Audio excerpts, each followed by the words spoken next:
The morgue light was a cold, unforgiving white. It bleached the color from everything, turning the living to stone and the dead colder. They told me not to look, that I should remember her how she was. But a soldier needs to see the battlefield. He needs to see the truth. The metal sheet felt like ice under my fingers. When I pulled it back, the lie hit me before the grief did. Hit like, subscribe for more betrayal stories, and comment your city or country. The man across the metal desk called himself Detective Grant. He had a tired face, but his eyes were sharp and restless. They darted around the small, gray room as if looking for an escape route. He slid a file folder toward me, but kept his hand on it, a cheap gesture of control. "Mr. Hayes," he began, his voice practiced and smooth, "I can't imagine what you're going through. Your daughter, Lila, she was caught in the crossfire. A territorial dispute between two local gangs. She was just in the wrong place at the wrong time." I didn't say anything. I just stared at him, my hands resting flat on my knees. In the military, you learn to listen more than you speak. You learn that silence can be a weapon. My silence was making him uncomfortable. He shifted in his chair. "It's a tragedy," he continued, filling the void. "A straight-A college kid with a bright future. We have a suspect in custody, a known affiliate of the Viper's crew. We're confident we can close this case quickly, bring your family some peace." Peace. He used that word like it was a product he could sell me. I finally looked down at the file. Inside were the preliminary crime scene photos. They were grainy, taken at night, but clear enough. I saw the shell casings marked by evidence tags on the asphalt. 9mm, common. But then I saw the entry wounds on the grainy photo of the car door. 3 shots, clustered in a pattern no bigger than my fist. Gangs don't shoot like that. Street punks with cheap pistols spray bullets in a panic.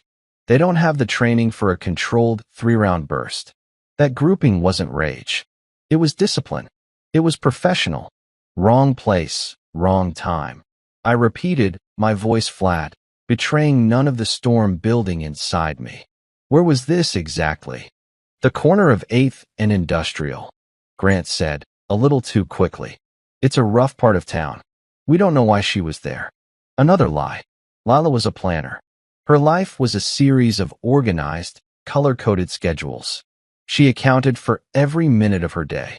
She wouldn't just end up in a bad neighborhood miles from her campus, her home, or her internship. Every instinct I had, every nerve ending honed by 2 decades in special forces, was screaming at me. This wasn't a random tragedy. This was an execution, packaged and delivered as a statistic. "I want to see her car," I said. It wasn't a request. Grant hesitated. "It's in the impound lot. It's part of an active investigation, Mr. Hayes.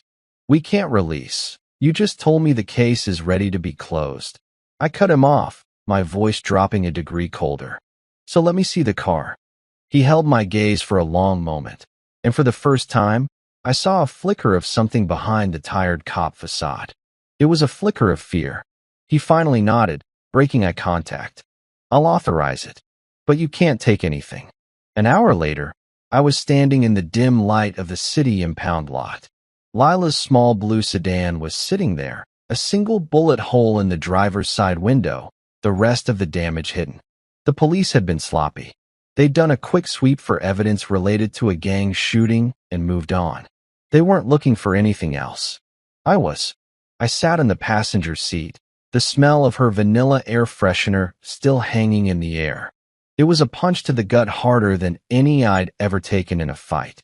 Grief threatened to pull me under, a black tide of pure agony. I shoved it down. Emotion was a luxury I couldn't afford right now. Emotion makes you weak. It makes you miss things. I ran my hands under the seats, in the glove compartment, through the side pockets.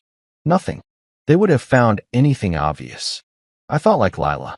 Where would she put something if she was scared? Somewhere close. Somewhere overlooked. My fingers brushed against a loose flap of fabric on the side of the center console. It wasn't a factory seam. I pulled at it, and a small section of the plastic panel came away. Tucked deep inside the cavity, wrapped in a napkin, was her phone. My hands were shaking as I pulled it out.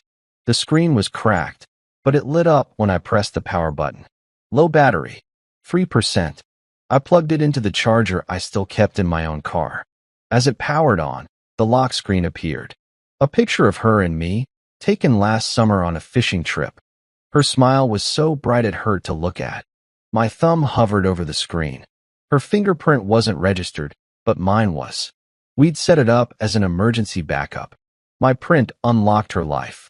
Missed calls, notifications, and one text message, sent from a messaging app, delivered just minutes before the official time of death. My blood ran cold as I read the sender's name. It was from Lila. The message was short, but it shattered the detective's neat little story into a million pieces. It read, "Dad, if I don't come home, ask Uncle Evan about the warehouse."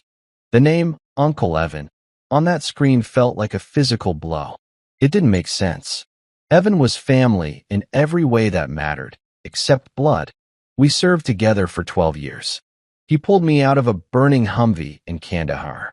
I held his hand while he cried over his divorce papers. He bought Lila her first bike. The idea that he knew something about her death, something he hadn't told me, was impossible. But Lila didn't lie, and she didn't panic. If she sent that message, it was for a reason. I pocketed the phone. Detective Grant had said I couldn't take anything, but I wasn't playing by his rules anymore.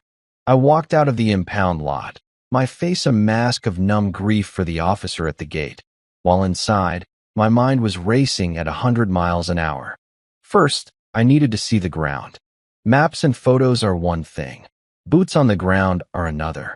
I drove to the intersection of 8th and Industrial.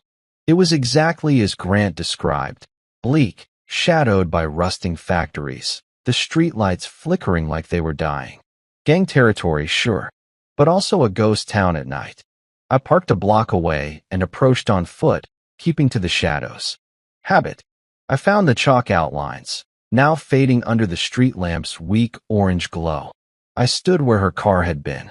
The shooter had been positioned to the east, behind a concrete barrier. I walked over to it. The angle was perfect. From here, you had a clear line of sight down the entire street, but you were completely protected from return fire. This wasn't a drive-by. This was an ambush point. Someone had waited here. They knew she was coming. They knew exactly when she would pass. I crouched down, scanning the dirt and gravel behind the barrier. The police had taped off a wide area, but their search had been lazy. They found the shell casings because they were bright brass on dark ground. They didn't look for the small things. I sifted through the dust. Nothing. Then, wedged into a crack in the concrete, I saw something glint. It wasn't a casing. It was a cigarette butt. But not just any butt. It was a specific brand, one with a distinct blue filter. Expensive, imported. Not what street kids smoke. I carefully picked it up with a tissue and put it in my pocket. It was thin evidence, maybe nothing, but it was something the police had missed. Or ignored. I needed to talk to Evan. I needed to look him in the eye. I drove to his place. It was late, but the lights were on. Evan lived in a nice, quiet suburb, a world away from 8th and Industrial. When he opened the door, his face crumbled. He looked like he hadn't slept in days. "Mason," he choked out, pulling me into a bear hug. "God, Mason, I'm so sorry. I can't believe she's gone." He felt real. The grief shaking his shoulders, the tightness of his grip, it felt real. For a second, I wanted to collapse into it, to let my brother carry some of this weight. But then I felt the phone in my pocket, heavy against my thigh. I pulled back, keeping my face neutral. I saw her, Evan. I saw the body. He nodded, wiping his eyes. "I know. I heard. The police. Grant called me. He said it was quick. Said she didn't suffer." "Grant called you?" I asked, keeping my voice steady. "Why would the lead detective call you before me?" Evan froze for a fraction of a second. It was tiny, a micro-expression of panic, instantly covered by a weary sigh. "Because I'm your emergency contact, Maze. You know that. And because I know guys on the force. I was trying to get information for you." It was a plausible lie. A good lie. but it was still a lie. I hadn't listed Evan as my next of kin in 5 years, not since he left the service and went private sector. My sister was my contact. Right, I said. Of course. I walked into his living room. It was messy, takeout boxes, files scattered on the coffee table. The police say it was random. Gang violence. Animals. Evan spat, pacing the room. We need to let the cops do their job. Grant is a good man. He'll find who did this. Lila sent me a text, I said quietly. The pacing stopped. Evan turned slowly. What? When? Right before she died. I watched him closely. His hands were still, but his eyes were tight. She said she loved me. I lied. I needed to see his reaction. His shoulders sagged, a visible release of tension. Oh, that's beautiful, Mason. She loved you more than anything. He was relieved. He was terrified of what that text might have said, and now he thought he was safe. She mentioned work. I added, pressing just a little harder. She was stressed about something at the warehouse. The internship? Evan shrugged, too casual now. She was just filing papers, Mason. Boring stuff. Probably just tired. Yeah, probably. I stood up. I'm going to head home. I need to process. Do you want me to come over? Evan asked. You shouldn't be alone. No, I need to be alone. I walked out to my car, my heart hammering a rhythm of pure rage. He knew. He knew something, and he was hiding it. The man I would have taken a bullet for was lying to my face about my daughter's murder. I pulled away from the curb, checking my rearview mirror. A black sedan pulled out from a side street, 3 houses down. No lights. It kept a steady distance. I took 2 random left turns. It followed. I sped up through a yellow light. It ran the red to keep up. I wasn't just grieving anymore. I was a target. The police weren't investigating a murder. They were cleaning up a mess. And right now, I was the only loose end left. The black sedan was professional, but I was better. They made a mistake at the intersection of 4th and Main. They hung back too far, trying to avoid detection, assuming I was just a grieving father driving aimlessly in the dark. I wasn't. I was running a counter-surveillance route. As soon as the traffic light turned yellow, I didn't speed up. I slammed on the brakes, took a hard right into a narrow service alley, and killed my headlights instantly. The sedan, caught off guard, blew past the alley entrance. I watched their brake lights flare red 100 yards down the road, but it was too late. I was already gone, reversing out and taking the side streets, weaving through the residential blocks until I was sure the tail was severed. My heart wasn't pounding. My hands weren't shaking. The calm had taken over. It's a state of mind every special operator knows, where fear disappears, and the mission is the only thing that exists. My mission tonight wasn't to go home and cry over Lila's photo albums. It was to find the man the police were blaming for her death. The news reports had released a name earlier that evening, Ryder. They called him a person of interest, a known associate of the Vipers gang. They claimed he was on the run, armed and dangerous. They posted his mugshot all over the local channels. But I knew how these manhunts worked. If the police really wanted him found, they would have found him. The fact that his face was on TV, but he wasn't in cuffs meant one of 2 things. Either he was a ghost, or they were giving him time to disappear. I bet on the second option. I didn't go to the police. I went to the streets. I drove to a neighborhood called The Yards, a decaying stretch of housing projects where the Vipers operated. I parked 5 blocks away and moved in on foot. I wore a dark hoodie, blending into the shadows, moving with the silence that had kept me alive in hostile territory overseas. Finding Ryder wasn't hard if you knew how to read the environment. I didn't look for him. I looked for the lookouts. I spotted a kid on a bike circling the same block 3 times. He kept glancing toward the 3rd floor of a boarded-up apartment complex. That was the spot. I bypassed the front door. The stairs would squeak. I went up the fire escape, the rusted metal groaning softly under my weight, but the wind masked the sound. I reached the 3rd floor window. It was cracked open for ventilation. The smell of stale smoke and fear drifted out. I slid the window up and stepped inside. Ryder was sitting on a dirty mattress, a pistol resting on his knee, staring at the door. He was just a kid, maybe 19. Skinny, twitchy, eyes wide with exhaustion. He was waiting for the cops to kick down the front door. He never expected the threat to come from behind him. I crossed the room in 2 strides. Before he could even lift the gun, I had his wrist in a lock and slammed him against the wall. The pistol clattered to the floor. I kicked it away and pinned him by the throat, lifting him until his heels scraped against the floorboards. "Don't," I said. My voice was low, a rumble in my chest. "Don't scream. Don't fight. You know who I am." Ryder clawed at my hand, his eyes bulging. He nodded frantically. He recognized me from the news too. The grieving father. I loosened my grip just enough for him to breathe. "The police say you killed my daughter. They say it was a gang fight." "No," Ryder gasped, coughing. "I didn't. I swear, man, I wasn't even there." "Then why are you hiding?" "Because they told me to," he cried out, tears mixing with the grime on his face. "They said if I didn't lay low, they'd pin it on me for real." I stared at him. This wasn't the defiance of a killer. This was the terror of a pawn. I let him drop to the mattress. He scrambled back, curling into a ball, looking at me like I was the Reaper. "Who told you?" I asked. "Who told you to run?" Ryder hesitated.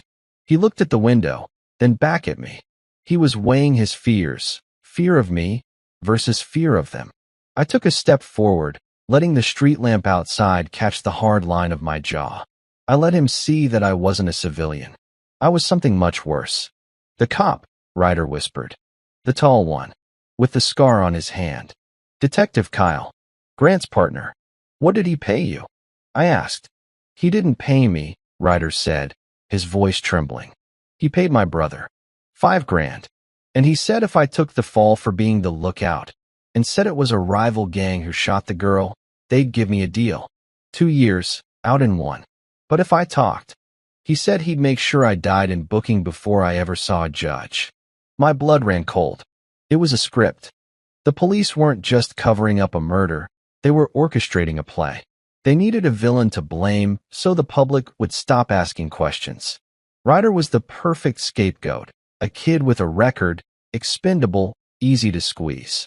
"Did you see the car?" I asked. "The one that actually shot her?" Ryder nodded slowly. "Yeah, I was on the corner selling. I saw it.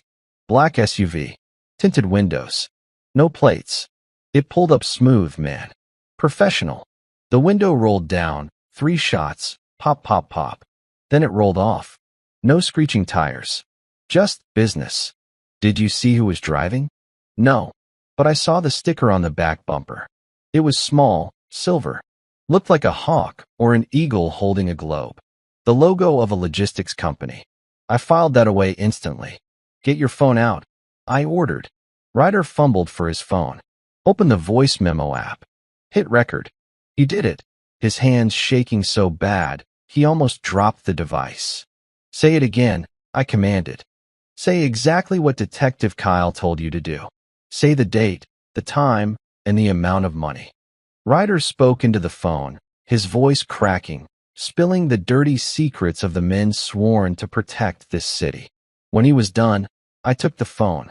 I sent the recording to my own secure cloud storage, then deleted it from his device. "Stay here," I told him. "If you run, the cops will kill you.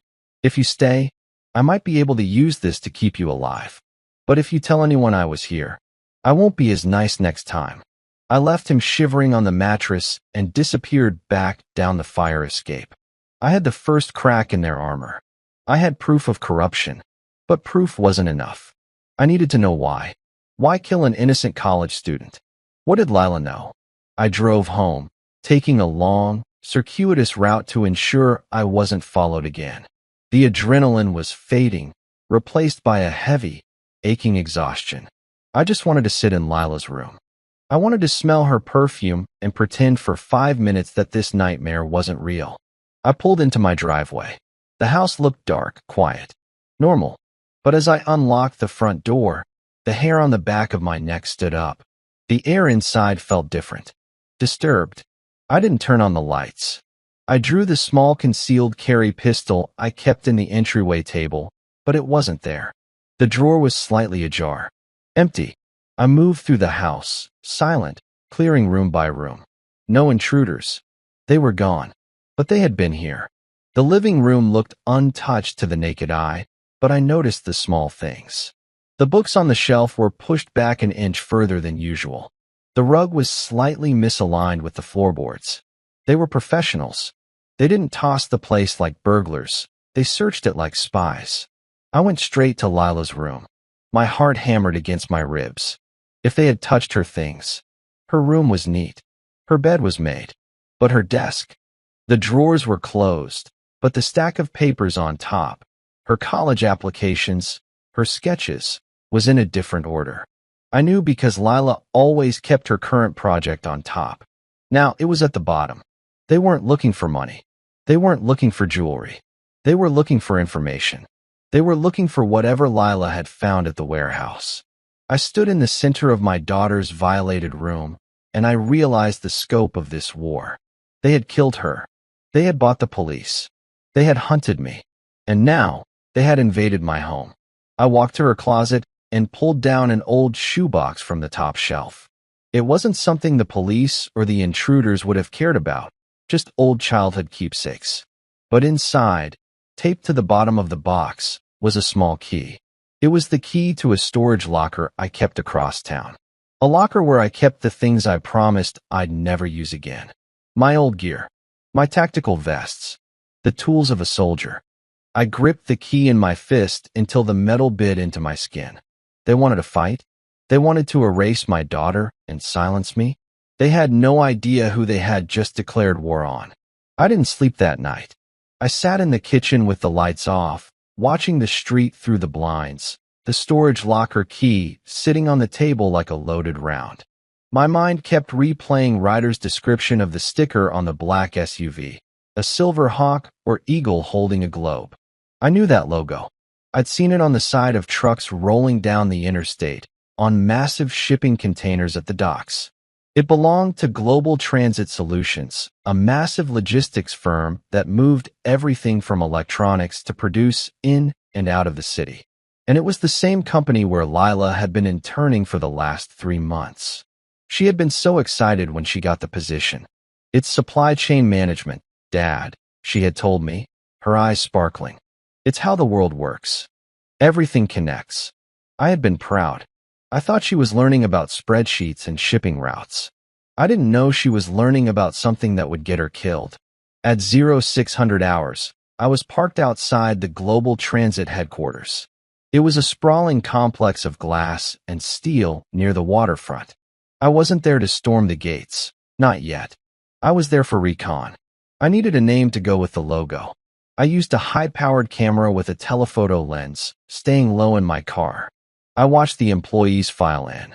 Most looked like normal office drones. But the security was tight. Private contractors, ex-military types, scanning badges with a seriousness that didn't fit a civilian shipping company. Then, a sleek black luxury sedan pulled up to the VIP entrance. The guards straightened up instantly. A man stepped out. He was in his 50s, wearing a tailored suit that cost more than my house. He had silver hair and a smile that didn't reach his eyes.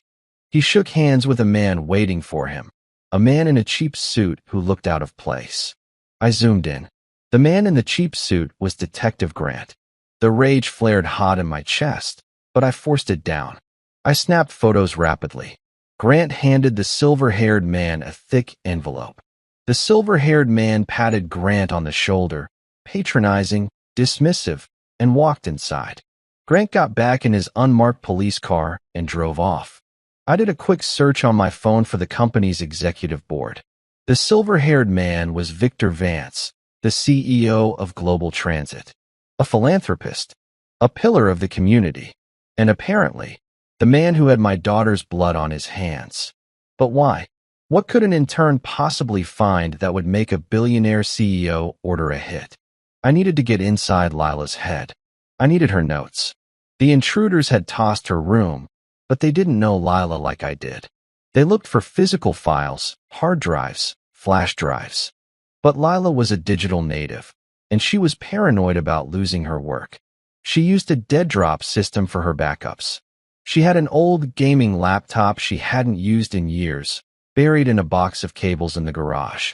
I went home, retrieved it, and booted it up. It was slow, clunky. I bypassed the password, her birthday, and went straight to the Cloud Sync folder. It hadn't updated in 2 years. But then I checked the hidden partition. Lila had taught me about this once, showing off her tech skills. If I ever want to hide a diary, Dad, I'd put it here. I accessed the partition. There was one folder, recently modified. It was named Project_Eagle. I opened it. It wasn't a diary. It was a ledger.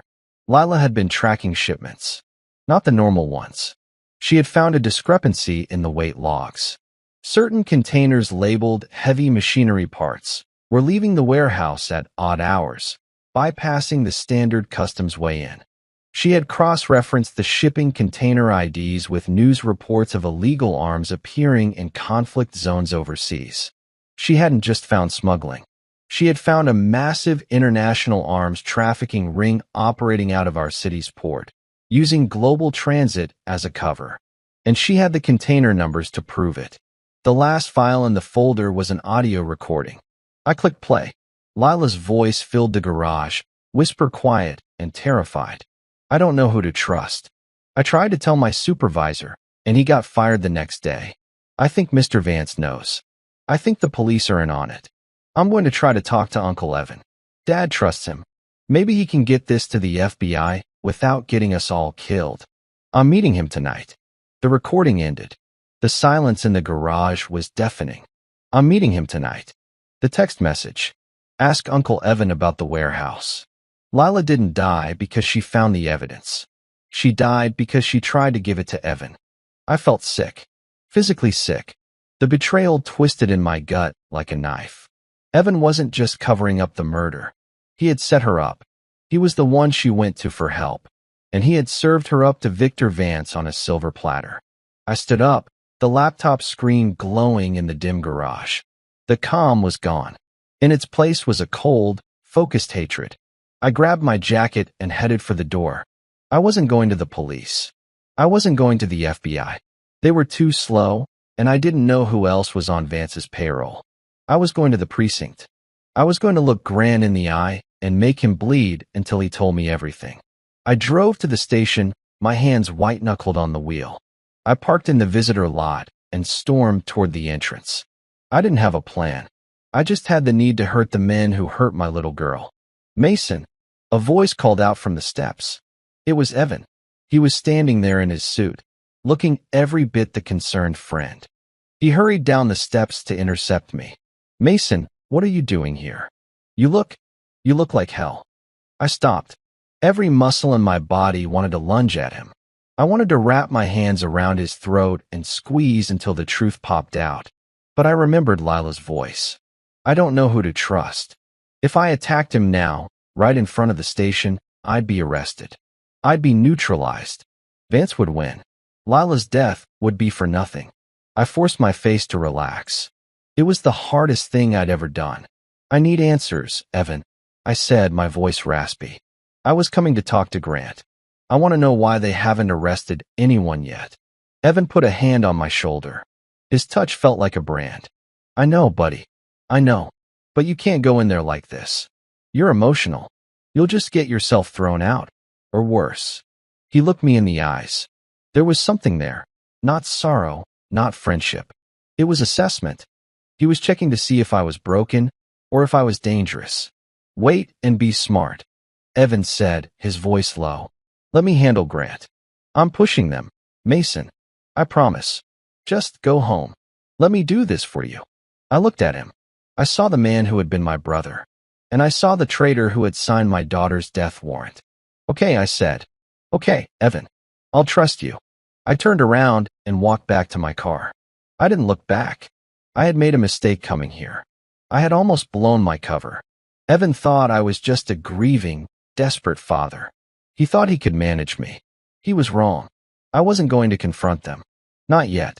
I drove away from the station, but I didn't go home. I went to an electronics store 3 towns over. I bought micro cameras, listening devices, and a burner phone. Then I went to a hardware store and bought supplies for something much louder. I had the evidence. I knew the players. Now, I needed to make them turn on each other. But first, I needed to confirm the betrayal. I needed to hear Evan say it. I needed absolute proof before I took down my best friend. I formulated a plan. I would bait a trap. I would make Grant think I had the physical evidence, the hard drive Lila mentioned in her notes, but never backed up. I would tell him I was bringing it to the station tomorrow. If Evan was really protecting me, nothing would happen. But if Evan was the leak, I'd have a welcoming committee waiting for me. The trap was simple, but the execution had to be flawless. I used the burner phone to call Detective Grant's direct line at the precinct. I made my voice sound shaky, desperate, the sound of a man at the end of his rope. "Detective," I stammered. "It's Mason Hayes. I found something. In Lila's old room. A hard drive. It has files on it. Global transit. Shipping numbers. I think she was onto something." There was a pause on the other end. A heavy, pregnant silence. Then Grant's voice came back, smooth and predatory. "Is that so, Mr. Hayes? Where are you now?" "I'm at the old rail yard," I lied. "Near the South Switch Tower. I was just driving around, trying to think. I don't know what to do with it. I'm scared." "Stay right there," Grant said, the urgency bleeding through his professional tone. "Don't move. I'll come to you personally. We'll keep this safe. Just you and me." "Okay," I whispered. "Please hurry." I hung up and destroyed the SIM card. The rail yard was a graveyard of rusted trains and overgrown tracks on the edge of the city. It was isolated, quiet, and offered a dozen escape routes if you knew the terrain. I arrived an hour before sunset. I didn't bring a hard drive. I brought a tactical loadout. I positioned 3 micro cameras around the switch tower, covering the approach, the meeting spot, and the rear exit. I synced them to a tablet I buried under a pile of debris nearby, set to upload to a secure server instantly. Then, I climbed up the rusted ladder of a water tower overlooking the scene and waited. I wasn't going to meet Grant. I was going to watch him.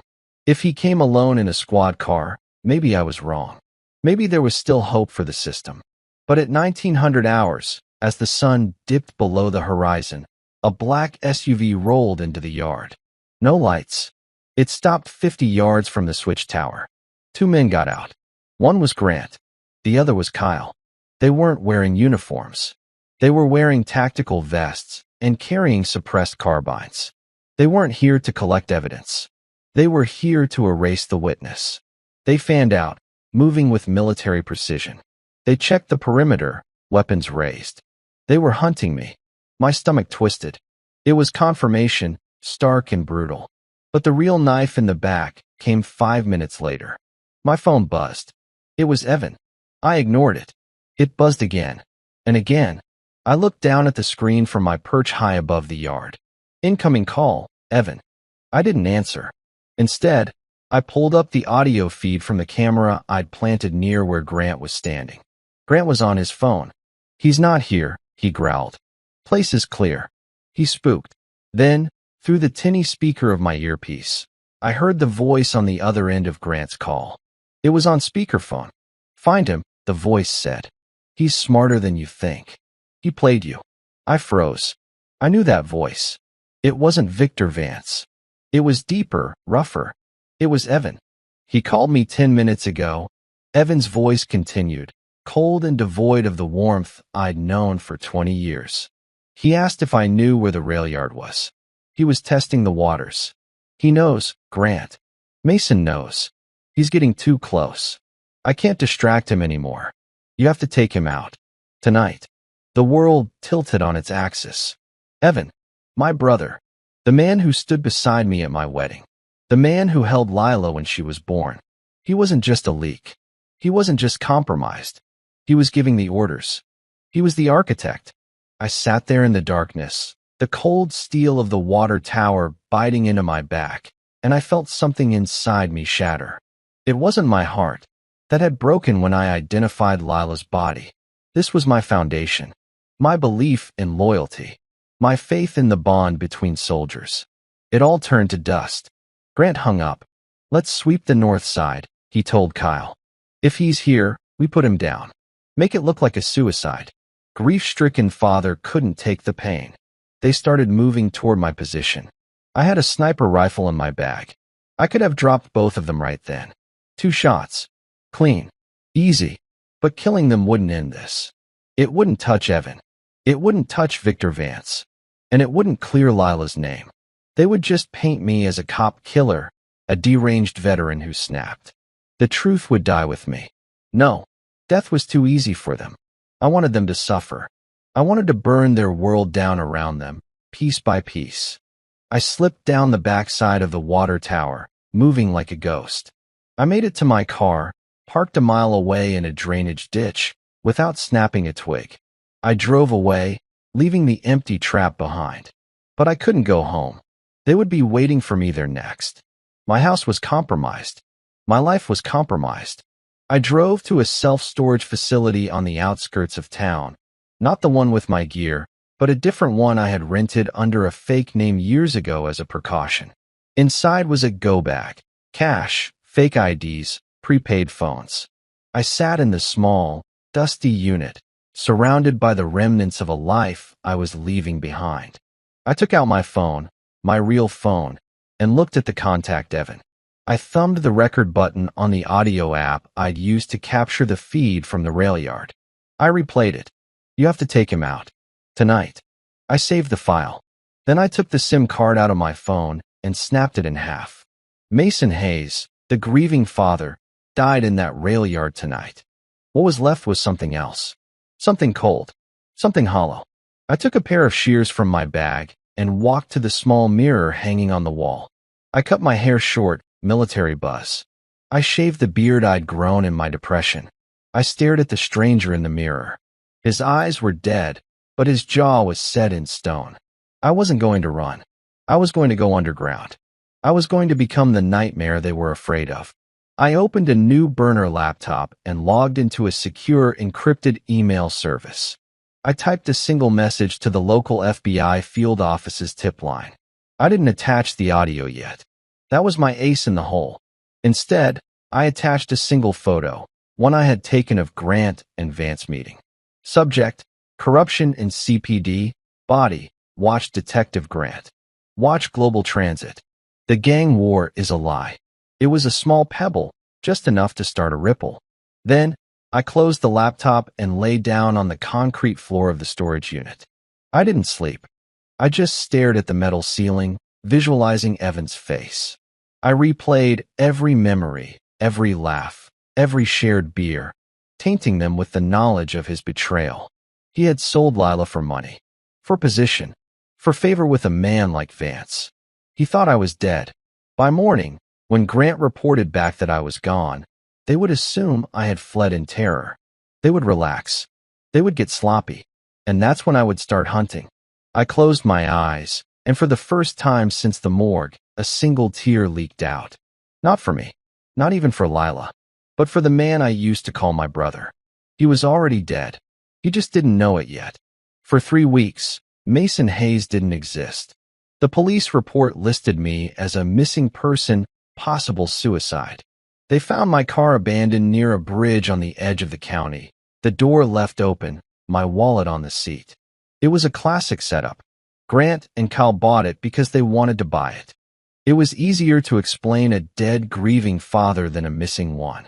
But while they were filing paperwork, I was watching them. I lived out of a rusted van I bought for cash in the next state over. I parked it on different streets every night, never staying in one place long enough to be noticed. My diet was protein bars and water. My world was the grainy green feed of night vision binoculars and the static of intercepted radio frequencies. I focused on Evan first. He didn't look like a man racked with guilt. He looked like a man who had just won the lottery. 2 days after my disappearance, he bought a new car, a Porsche. He started wearing Italian suits to work. He was spending the blood money he got for Lila. I tracked his routine. He left his house at 0730. He went to his private security firm, Aegis Consulting, which I now realized was just a front for laundering Vance's dirty cash. He had lunch at expensive restaurants.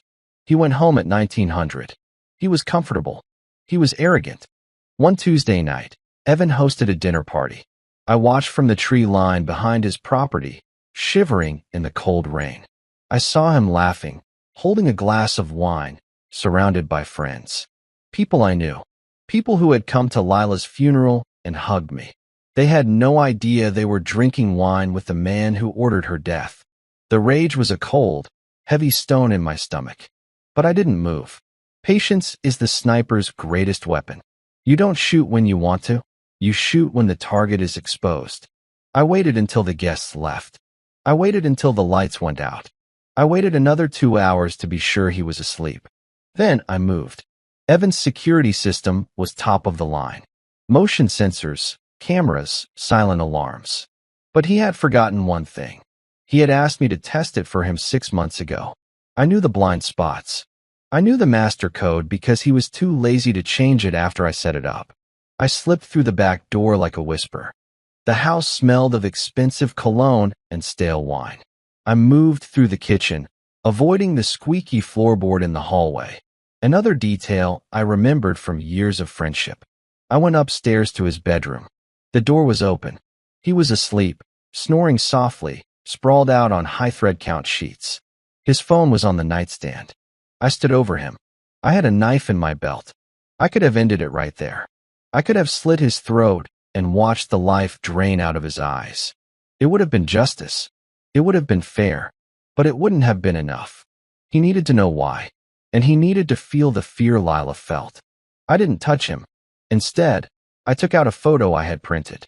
It was a picture of Lila, smiling, from her graduation. But I had altered it. I had taken a red marker and drawn a target over her face. I placed the photo gently on his chest, rising and falling with his breath. Then, I took his phone. I unlocked it using his face while he slept.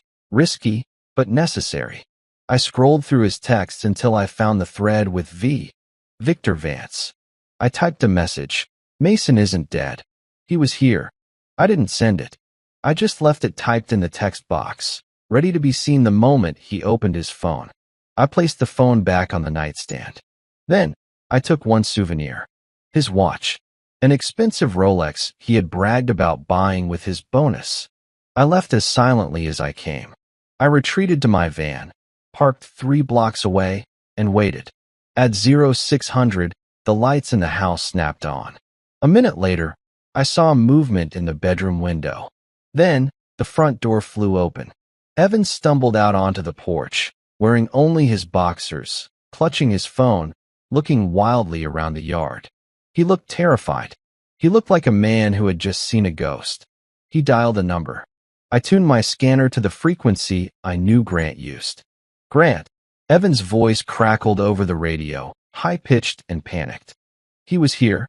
He was in my damn bedroom. Who? Grant sounded groggy. Mason. He left a picture on my chest. He took my watch. How the hell did he get in? You said he was dead. Calm down, Grant snapped. He's dead, Evan. It's probably a prank. Or you're dreaming. I'm not dreaming. Evan screamed. The alarm didn't go off. He knows my codes. He's alive, and he's playing with us. I smiled in the darkness of the van. It wasn't a happy smile. It was the baring of teeth. Phase 1 was complete. Paranoia. Now for Phase 2, division. I spent the next day following Detective Kyle. He was the weak link. I knew it from the way he flinched when Grant yelled at him. He was a follower, not a leader. And followers get scared easily. I waited until Kyle went to his usual dive bar after his shift. He parked his car in the back alley. While he was inside drinking away his guilt, I went to work on his vehicle. I didn't cut the brakes. That would be murder. I did something more psychological. I picked the lock and planted a small, cheap burner phone under the driver's seat. Then, I left an envelope on the dashboard.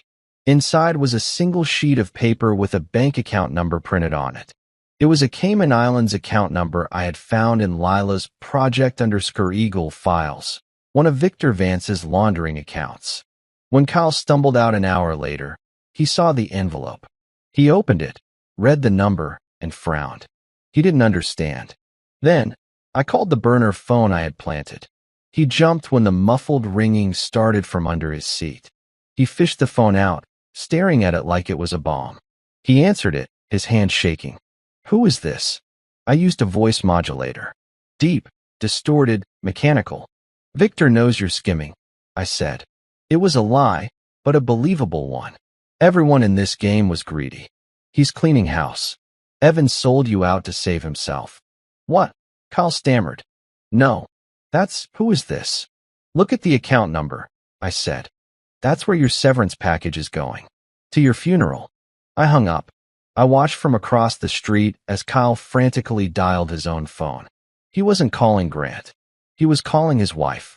Pack a bag. I saw him mouth the words. We need to go to your mother's. Now. The rats were starting to scurry. I had planted the seed of doubt. Evan thought I was coming for him. Kyle thought Victor was coming for him. And soon, I would make Victor think his own men were turning against him. They had built a fortress of lies to protect themselves. I wasn't going to storm the fortress. I was going to make them tear it down from the inside, brick by brick.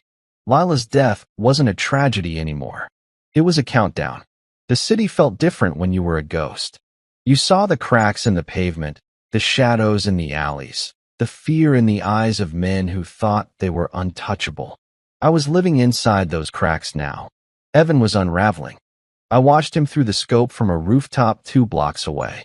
He was pacing his office at Aegis Consulting, shouting at his secretary, throwing files.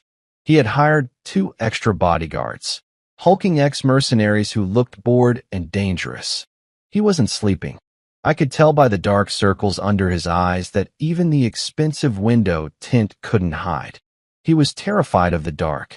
He kept all the lights in his house on, 24/7. A beacon of fear in a quiet suburb. It was time to turn the heat up on Victor Vance. Vance was the head of the snake. He didn't get his hands dirty. He sat in his glass tower, moving pieces on a board, insulated by money and layers of corrupt bureaucracy. To get to him, I had to make him believe his insulation was stripping away. I went to a public library 3 towns over, wearing a baseball cap and glasses. I used a terminal in the back corner to access the dark web. I didn't hack Vance directly. His firewalls were too expensive. Instead, I hacked the public perception of him. I took the shipping manifests Lila had found, the ones proving the arms trafficking, and I didn't release them to the news. That would be too clean. Instead, I sent snippets of them to rival criminal organizations. The cartels. The syndicates. The people Vance was doing business with. But I doctored them. I altered the logs to make it look like Vance was skimming off the top, like he was shorting his own partners on the weapons shipments, keeping the best hardware for himself and selling them junk. In the criminal underworld, theft is forgivable. Disrespect is a death sentence. I sent the emails anonymously, routed through a dozen servers. Then I sat back and waited. It took 6 hours. I was parked near the Global Transit Warehouse, the same one Lila had investigated. At 0200 hours, 3 black SUVs that didn't belong to Vance's security fleet rolled up to the gate. Men got out. They weren't wearing suits. They were wearing leather jackets and carrying assault rifles. They stormed the guard shack. It wasn't a stealth mission, it was a message. Gunfire erupted, sharp cracks echoing off the metal shipping containers. Vance's guards fired back, but they were overwhelmed. The attackers shot up 3 of Vance's trucks, doused them in gasoline, and lit them up. Fireballs roared into the night sky, turning the warehouse district into a vision of hell. I watched the flames dance in my rearview mirror. Vance was losing money now. And when a man like Vance loses money, he looks for someone to blame. The next morning, the fallout was immediate. I intercepted a call between Vance and Detective Grant. You told me this was handled. Vance's voice was ice cold, a stark contrast to his usual polished public persona. My partners think I'm robbing them. They burned $1 million in inventory last night. Mr. Vance, I swear. Grant stammered, sounding smaller than I'd ever heard him. We don't know who sent them the intel. It wasn't us. It was Mason, Vance hissed. Evan said he's alive. He said he was in his house. Evan is losing it, Grant argued, but his voice wavered. He's paranoid. He's seeing things. I don't care what he is, Vance shouted, the control finally snapping. Fix it. If Mason is alive, bring me his head. If he's not, then find out which one of you idiots is leaking my business to the cartels before I bury all of you. The line went dead. I had them. They were fighting a war on two fronts now, against me and against their own business partners. But I needed to bring them all together. I needed them in one place. I decided to use Detective Kyle again. He was already broken. Now I just needed to wind him up and let him go. I sent a package to Kyle's mother's house, where he was hiding out. It was a simple manila envelope. Inside was a single photo, a surveillance shot I had taken of Evan meeting with Vance weeks ago. On the back, I wrote in red ink, Evan gave Vance the order to liquidate you. Tonight. Run. It was a lie. But to a terrified man, fear is the only truth. I also put a prepaid phone in the envelope. I waited until the delivery confirmation pinged on my tablet. Then I called the number. Kyle picked up on the first ring. Who is this? What do you want? He was crying. Listen to me, I said, using the voice modulator. I'm the only friend you have left. Evan told Vance that you were the leak. He blamed the warehouse fire on you. That's crazy, Kyle sobbed. I didn't do anything. Vance doesn't care. He sent a hit team. They're 5 minutes out. Oh God. Oh God. You have one chance, I said. You have leverage. You know where the bodies are buried. Call Evan. Tell him you have the files. Tell him if anything happens to you, the FBI gets everything. I don't have the files, Kyle whispered. He doesn't know that, I said coldly. Bluff. It's the only way you survive. I hung up. 10 minutes later, my scanner picked up a call from Kyle to Evan. Evan, Kyle screamed into the phone. Call off the hit. Call it off. Kyle? What are you talking about? Evan sounded exhausted, confused. Where are you? I know you sold me out to Vance. I know you blamed me for the leak. Nobody blamed you for anything, you idiot. Just come back to the city. No. I have the drive, Evan. I have Lila's backup drive. Mason didn't have it. I found it. And if I see one strange car, I'm emailing it to the feds. Silence. Absolute, stunned silence on the line. I held my breath. This was the gamble. Kyle had improvised. He lied about having the drive, the one thing they were all terrified of. You have the drive? Evan's voice dropped to a dangerous whisper. Yeah, I have it. Okay, Evan said slowly. Okay, Kyle. Don't do anything stupid. We can work this out. Just tell me what you want. I want out, Kyle said. I want $1 million and a plane ticket. Tonight. Done, Evan said instantly. Meet me. The old warehouse. The one by the river. Midnight. No, not there, Kyle said. Too secluded. It's the only safe place, Evan insisted. I'll bring the money. Just you and me. No Vance. No Grant. Brothers, right? Kyle hesitated. If I see anyone else, I hit send. Just come, Evan said. The call ended. I sat back in the van, my pulse steady. It worked. They were converging. Evan was going to kill Kyle to silence him and get the imaginary drive. Kyle was walking into a trap, and I was going to be the one springing it. But I needed to make sure the whole family was there. I picked up my burner phone and dialed one last number. Victor Vance's private office line. I had fished it from his secretary's email days ago. It rang twice. Vance. The voice answered, clipped and angry. This is Mason Hayes, I said. No modulator. My own voice. Silence. Then, a sharp intake of breath. You're a hard man to kill, Mr. Hayes. Your dog Evan is cutting a side deal, I said calmly. He's meeting Detective Kyle at the River Warehouse tonight at midnight. Kyle has the evidence. Evan is planning to buy it from him, kill him, and then blackmail you with it. Why would you tell me this? Vance asked, suspicious. Because I want Evan dead more than I want you. I lied. He was my friend. He betrayed me. You're just business. I want to watch him die. And what do you get out of it? I get to watch, I said. I hung up. Now, all the players were in motion. Evan, Kyle, Vance, all heading to the same kill box. I checked my gear. The pistol, the knife, the flashbangs. I looked at the photo of Lila taped to the dashboard of the van. Her smile was the only light in my dark world.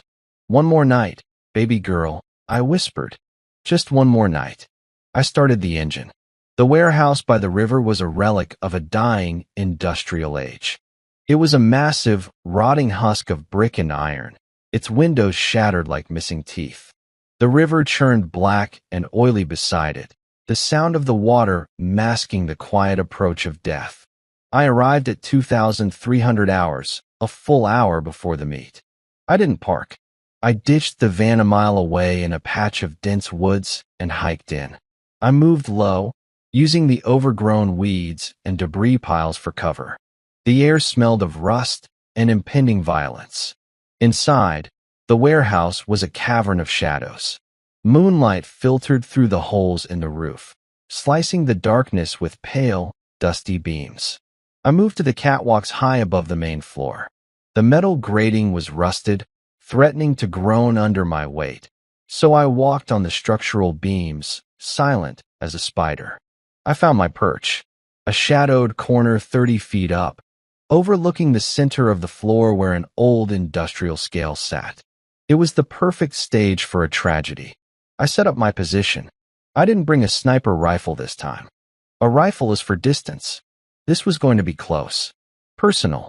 I had my suppressed pistol, a pouch of flashbangs, and a remote detonator for the small charges I had planted at the main entrances earlier that afternoon. I wasn't here to kill them all from the shadows.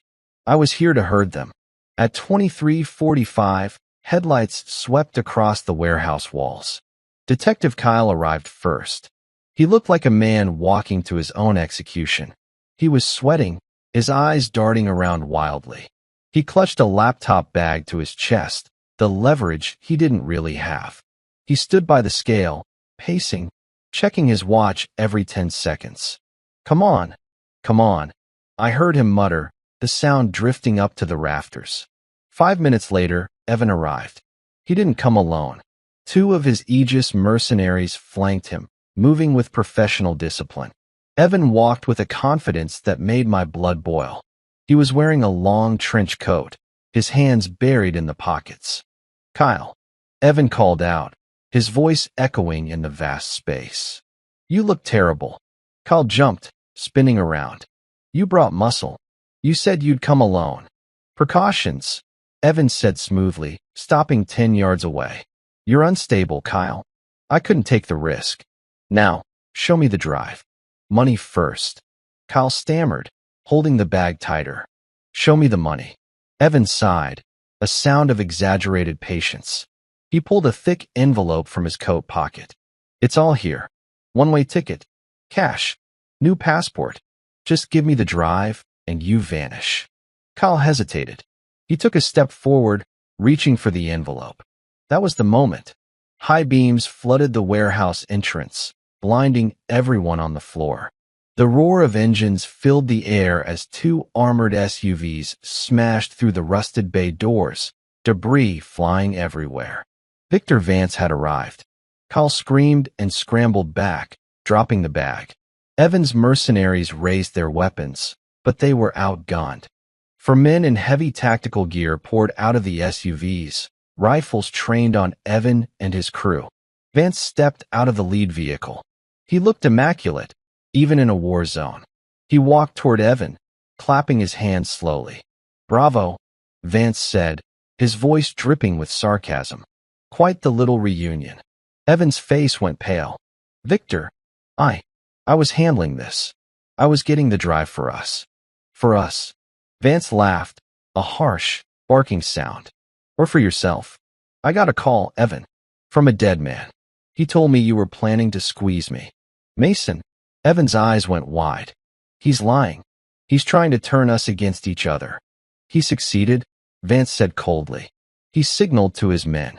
Check the bag. One of Vance's guards kicked the laptop bag Kyle had dropped. He unzipped it and dumped the contents on the concrete. It was empty. Just old newspapers.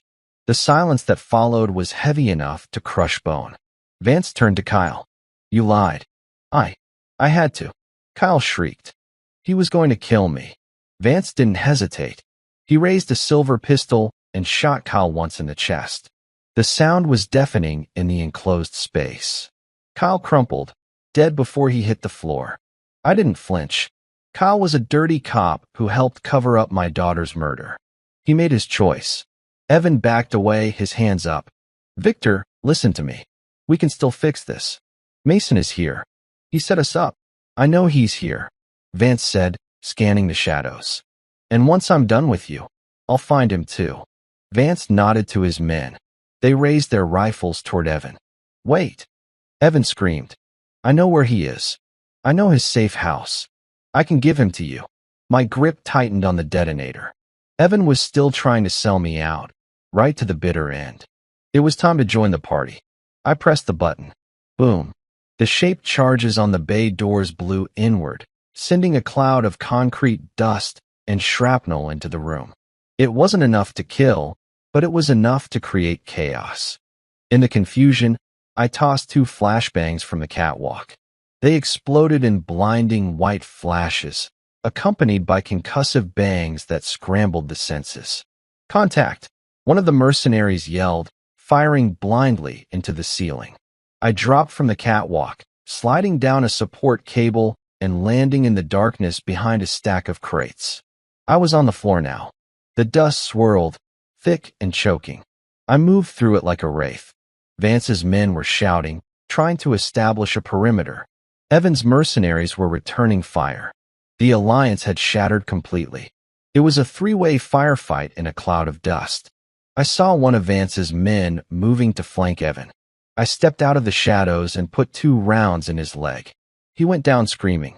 I wasn't saving Evan. I was saving him for me. Victor! I roared, my voice cutting through the gunfire. You wanted a meeting? You got one.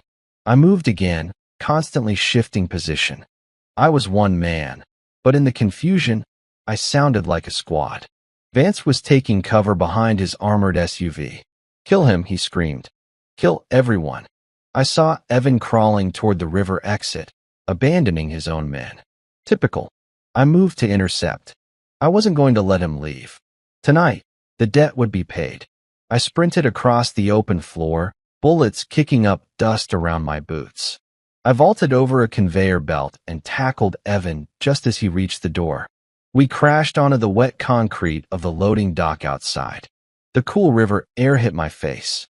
Evan scrambled up, pulling a hidden knife from his boot. He slashed at me, wild and desperate. You ruined everything, he screamed, his face twisted in hate. I dodged the blade, catching his wrist. I twisted it until the bone snapped. He howled, dropping the knife. I slammed him against the railing, holding him over the black water below. No, I whispered, leaning in close so he could see my eyes. I didn't ruin anything, Evan. I just turned on the lights.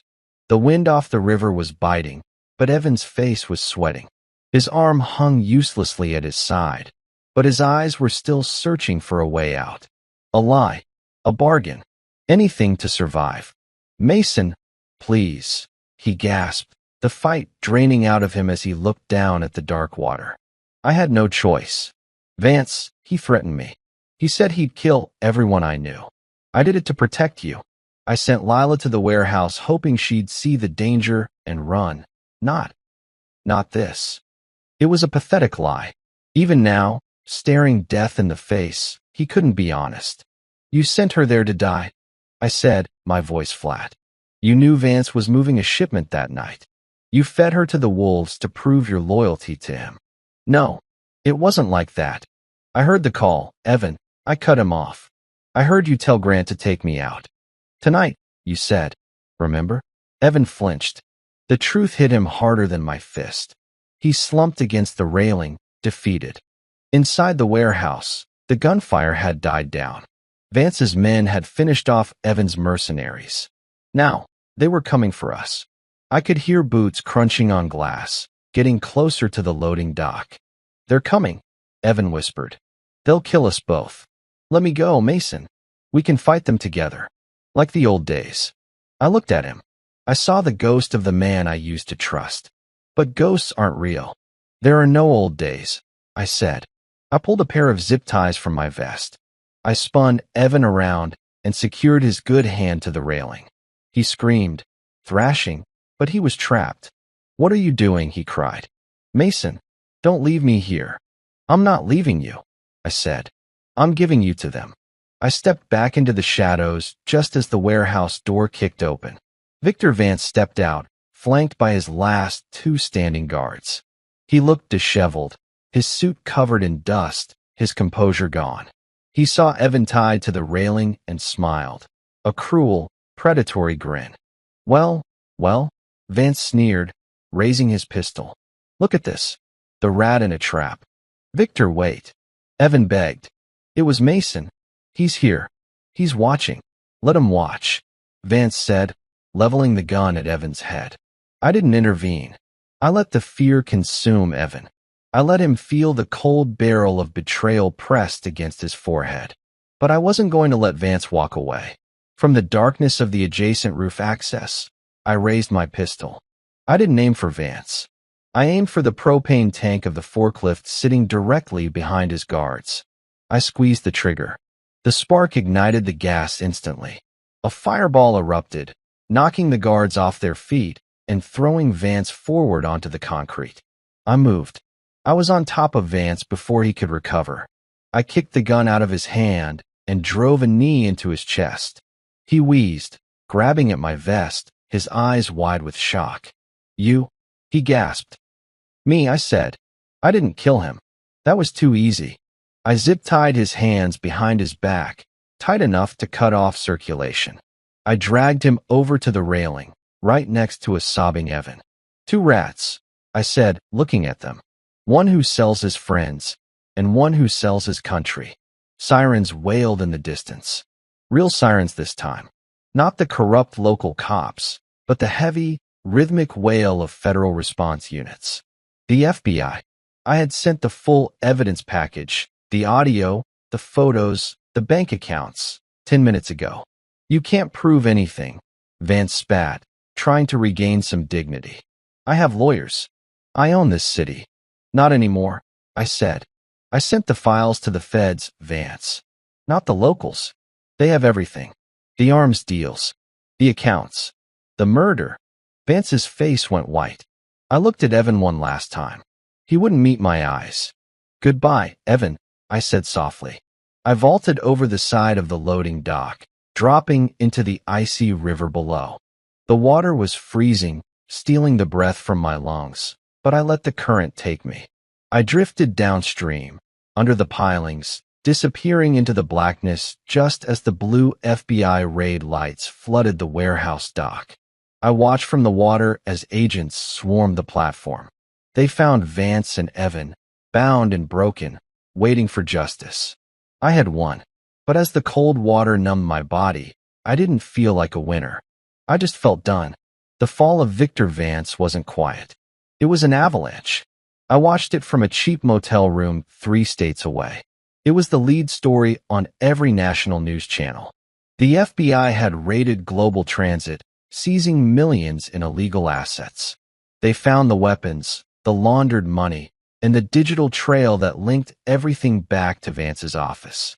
But the image that played on a loop, the one that gave me the first real breath I'd taken in weeks, was the footage of the loading dock. There was Victor Vance, the untouchable billionaire, handcuffed and shoved into the back of a federal cruiser. And right behind him was Evan. Evan looked small. The arrogance was gone. His arm was in a sling, his face bruised and pale. He looked at the cameras with the hollow stare of a man who knows his life is over. The news anchors called him the key conspirator. They said he was already cutting a deal, testifying against Vance to avoid the death penalty. But it didn't matter. In prison, a man like Evan, an ex-soldier who sold out his own people, wouldn't last a year. The gang violence narrative crumbled.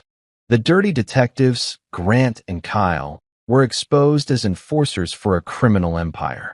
Grant was arrested trying to board a flight to Mexico.